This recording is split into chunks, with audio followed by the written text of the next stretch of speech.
আল্লাহু আকবার, আল্লাহু আকবার। আসসালামু আলাইকুম আব্বু, কি করছেন আপনি?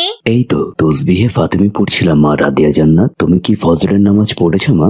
হ্যাঁ আব্বু, এইমাত্র ফজরের নামাজ পড়ে আপনার কাছে এলাম। শোনো মা রাদিয়া জান্নাত, ফজরের নামাজ হচ্ছে মহান আল্লাহর কাছে সর্বোত্তম নামাজ। কেন আব্বু, ফজরের নামাজ মহান আল্লাহ তাআলার কাছে এত প্রিয় কেন? কারণ তুমি আমাকে একটা কথা বলো তো মা, ফজরের নামাজ পড়তে ওঠার সময় তোমার আলসেমি লাগে না বলো? হ্যাঁ আব্বু, লাগে তো।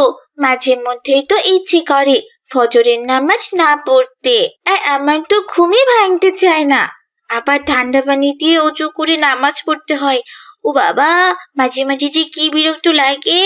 হ্যাঁ মা, তার জন্যই তো ফজরের নামাজ এত বেশি গুরুত্বপূর্ণ। কারণ ফজরের ওয়াক্তের সময় শয়তান আমাদের বেশি ধোকায় ফেলে দেয়। সে আমাদের বারবার করে নিষেধ করতে